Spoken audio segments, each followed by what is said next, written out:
Hey, Steve Mignani here, back in the junkyard. Been a long, cold winter, a fair amount of model car crawls, but we're back doing the junkyard crawl, again here at Bernison Auto Wrecking. It is early March 2022, and what a great day. It's about 55 degrees, so spring is around the corner. But something else that's around the corner, or went around the corner, was Studebaker. We all know that Studebaker was one of the last independents. American Motors and Studebaker, of course, always in the shadow of General Motors, Chrysler, Ford. Well, Studebaker kind of lived on. A lot of folks think that Studebaker went out of business in 1966. Well, not so fast. Before I get to that whole thing, this is a 1964 Studebaker Cruiser. It's a four-door, but this thing has a couple of things worth pointing out. First up is the wheels.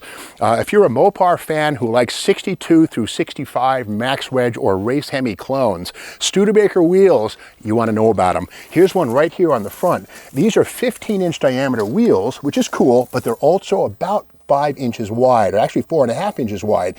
And they have the big hubcap center. So these front wheels can be used on a Max Wedge or a Race Hemi clone with good effect. And again, 15 by 8 inch wheels on the back to give it that nice ready to leap kind of a vibe.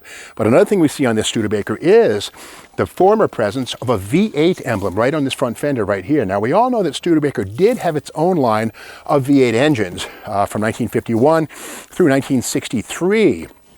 But after 1963, Studebaker closed their plant in South Bend, Indiana on December 20th, 1963. And after that, they moved to Canada. Now, here's the story on that. Now, a lot of folks think that Studebaker died a beaten company. Well, I wrote a book in 2013 called Steve Mignani's 1001 Muscle Car Facts.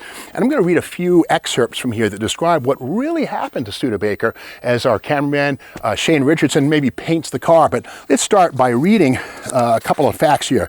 This is Studebaker Fact 951 in the Legend and Lore section. So let's talk about what happened to Studebaker. Okay, some think Studebaker died a broke, beaten company, but the termination of Canadian vehicle production in March 1966 wasn't the end of Studebaker as a corporation, not by a long shot. Rather, Studebaker thrived for more than a decade as a closed investment company, a conglomerate corporation with numerous non-automotive divisions. The diversification was instigated in 1958 and funded by the surprise success of the compact 1958 Lark and shrewd stock transactions, which created huge cash reserves and tax incentives. Having grown weary of the fickle auto industry and numerous brushes with bankruptcy, Studebaker's management team invested in numerous non-endemic businesses like CTL, who made plastic nose cones for missiles, Franklin, which made home appliances, Italian appliance maker Domowatt, SPA, Gravely Lawn Tractors, Trans International Airlines, which made industrial for refrigerators and, of course, aircraft, STP, and Paxton Products, amongst others. In 1961 alone, these divisions did more than $100 million in sales. So when Studebaker terminated automotive production, these other entities carried the torch, some successfully, some less so. Last known as Studebaker Worthington, and with annual sales in excess of $1 billion, the Studebaker name ceased to exist after being absorbed by McGraw-Edison in 1979. That's the same year that Avanti Motor Company, which is not affiliated with Studebaker Worthington, enjoyed sales of 179 Avanti 2 cars. So if you remember those Avanti 2s, which appeared in 1966-67, Nate Altman, a former Studebaker salesman, brought the Avanti back from the dead, but not so fast. Now, again, Canadian Studebakers were built 64, 5, and 6. And the whole point with that was to, well, prevent a couple of big problems that would have happened. And let's get to that with the next fact right here. You got to remember, there are a lot of Studebaker dealers here in the United States, so just keep painting the car if you want. Get some close-ups of this, that, and the other thing. It says here, what was the rationale for continuing to build Studebakers in Canada? To put it bluntly, had Studebaker simply slammed the door shut in Indiana, the remaining 2,025 dealers, Studebaker dealers, of which there were 1,700 in the United States and 325 in Canada, would have flooded the company with lawsuits. The plan also avoided further payment into the United Auto Workers pension funds. Remember, Studebaker wasn't out of business. It simply quit building cars. These were huge assets and they had to be protected. The Canadian scheme was a means of winding down automotive production in a graceful fashion. Legal? Yes. Ethical? You decide. Despite the fact the Hamilton, Ontario, Canada plant was profitable, its 7,000 annual unit break-even point was met by a factor of 3. The truth was, Studebaker management didn't want to continue making cars. Approximately 19,000 Studebakers were built in Canada in 1965 and 1966. So as we see in my 1001 Muscle Car Facts book, the end of Studebaker was not because Studebaker was down and out and broken, but a gun-shy, shell-shocked management team decided, the auto industry is so full of ups and downs, we're out. And again, they went through 1979 before being bought by Worthington.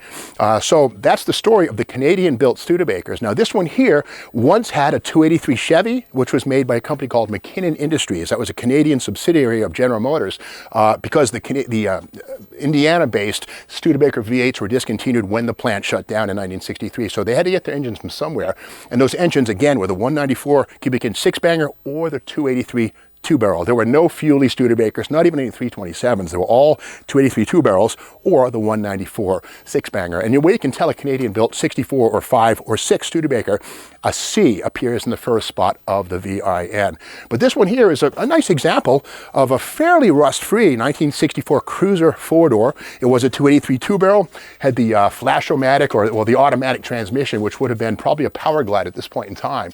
And it's a manual steering car, and we can look here, something pretty crazy is the steering on this, the center pivot right there, very, very old stuff. And again, this chassis was, I believe, designed in 1950, and, Studebaker made good use of it. And this basic vehicle is a body-on-frame car. So again, the body comes off, there's the frame, kind of like a Chevelle or a GTO. So that's the story of this 1964 Studebaker Cruiser and why Studebaker stopped making cars. It wasn't because they were out of business or broke, they just got tired of the ups and downs.